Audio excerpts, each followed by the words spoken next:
Terima kasih kesempatan yang telah diberikan kepada saya untuk memaparkan ringkasan atau rangkuman materi yang telah disampaikan oleh dosen mata kuliah Pendidikan Anak Berkebutuhan Khusus Pasca Sekolah. Sebelumnya, perkenalkan nama saya Paskalia Firida Gulo, NIM 4103-2120-191084, Pendidikan Luar Biasa B1 semester 6, Universitas Islam Nusantara.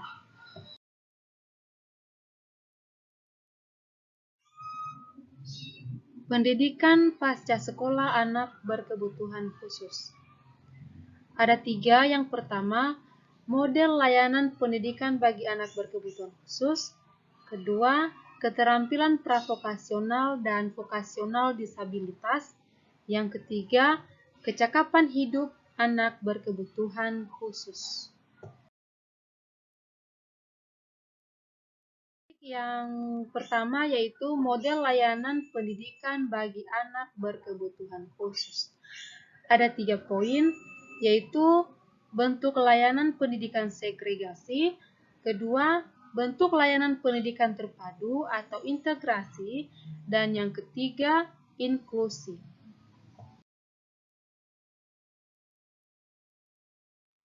Bentuk layanan pendidikan segregasi. Layanan pendidikan segregasi adalah sistem pendidikan yang terpisah dari sistem pendidikan anak normal. Jadi, sistem pendidikan segregasi ini merupakan sistem layanan pendidikan bagi anak berkebutuhan khusus yang tertua di Indonesia, bahkan muncul sebelum Indonesia merdeka.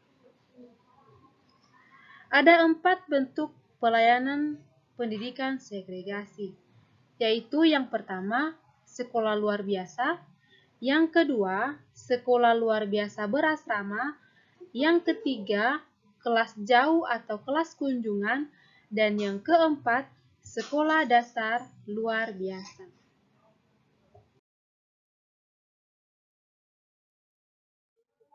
Bentuk layanan pendidikan terpadu atau integrasi. Program pendidikan terpadu atau integrasi merupakan salah satu bentuk penyelenggaraan pendidikan bagi anak berkebutuhan khusus, di mana mereka belajar bersama-sama dengan anak normal dalam satu kelas, dengan guru, kurikulum, dan pengelolaan yang sama dengan anak-anak pada umumnya di sekolah biasa. Mereka mengikuti pendidikan di sekolah biasa bersama-sama dengan teman-temannya yang normal. Namun demikian, meskipun mereka diintegrasikan ke sekolah biasa, mereka tetap memerlukan layanan pendidikan khusus sesuai dengan jenis dan tingkat kelainannya. Bentuk layanan pendidikan bagi anak berkebutuhan khusus ada 3, yaitu yang pertama, bentuk kelas biasa, kedua, kelas biasa dengan ruangan bimbingan khusus, dan ketiga, bentuk kelas khusus. Layanan pendidikan inklusif. Pendidikan inklusif secara singkat adalah penyelenggaraan pendidikan di mana anak berkebutuhan khusus, baik ringan, sedang, atau berat, dan anak normal yang dapat belajar bersama-sama di sekolah umum. Bagi mereka yang memiliki kesulitan karena kelainannya, disediakan bantuan khusus. Dalam sistem pendidikan inklusif, digunakan terminologi anak dengan kebutuhan pendidikan khusus, children with special education needs, untuk menggantikan istilah anak cacat atau anak luar biasa. Hal ini mengandung makna bahwa setiap anak mempunyai kebutuhan khusus, baik yang permanen maupun temporer. Metode belajar dalam pendidikan inklusif yaitu dilakukan di sekolah inklusif biasanya sangat bervariasi dan kolaboratif. Jika pada pendidikan konvensional, anak dipaksa menguasai semua pelajaran, sekolah inklusif justru lebih fokus pada potensi bakat pada anak. Pendidikan inklusif bertujuan untuk menyatukan atau menggabungkan pendidikan reguler dengan pendidikan khusus ke dalam satu sistem lembaga pendidikan yang dipersatukan untuk mempersatukan kebutuhan siswa. Baik, poin berikutnya tentang keterampilan pravokasional dan vokasional disabilitas. Pendidikan pasca sekolah adalah program penyiapan anak berkebutuhan khusus agar memiliki kemandirian dalam memenuhi kebutuhan ekonomi yang dimulai sejak mereka di bangku sekolah sesuai dengan karakter dan jenjang. Ada 3 ruang lingkup pravokasional dan vokasional disabilitas. Yang pertama keterampilan, kedua pravokasional, dan ketiga vokasional. Yang pertama, keterampilan. Keterampilan adalah kemampuan yang didapatkan melalui tahap belajar atau pelatihan untuk melakukan suatu pekerjaan secara mudah dan cermat. Dasar keterampilan dibagi menjadi beberapa, yaitu yang pertama, keterampilan dasar, kedua, keahlian teknik, ketiga, keahlian interpersonal, dan yang keempat, penyelenggaraan masalah. Jenis-jenis keterampilan, yaitu keterampilan teknik, keterampilan administratif, keterampilan diagnostik, keterampilan hubungan manusia, dan keterampilan konseptual. Kedua, pravokasional. Konsep dasar pravokasional.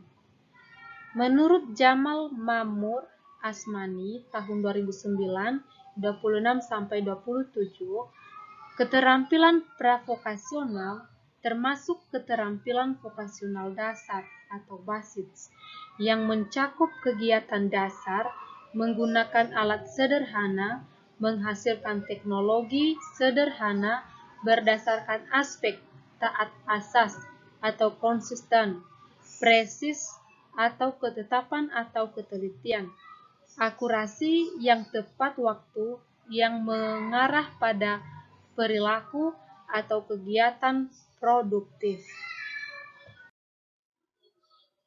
Baik, ketiga yaitu vokasional. Salah satu yang harus diselesaikan individu menuju pada awal dewasa adalah memilih dan mempersiapkan diri untuk pekerjaan. Kesiapan kerja, dimensi kematangan vokasional, aspek kematangan vokasional. Konsistensi of vocational choice adalah sejauh mana individu mempunyai kematangan dalam mengambil keputusan. Realisme of vocational choice menyesuaikan antara keinginan dan pekerjaan yang dipilih. Vocational choice kompetens punya kemampuan memecahkan permasalahan yang berhubungan dengan pemilihan pekerjaan. Vocational choice attitude individu aktif berpartisipasi dalam proses pengembalian keputusan. Baik, yang terakhir yaitu kecakapan hidup. Kecakapan hidup mencakup kecakapan untuk melaksanakan kehidupan dan penghidupan. Ada 2 macam kecakapan hidup.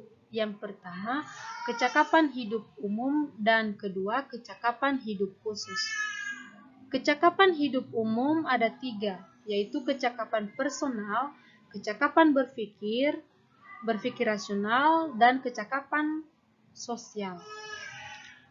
Kecakapan personal adalah kemampuan seseorang untuk menolong dirinya dalam menuntaskan tugas yang dihadapi, misalnya kesadaran diri, inisiatif, dan kemandirian. Kedua, kecakapan berpikir rasional. Kecakapan berpikir nasional atau thinking skill meliputi kecakapan menggali dan menemukan informasi, terus kecakapan mengolah informasi dan mengambil keputusan. Ketiga, kecakapan sosial.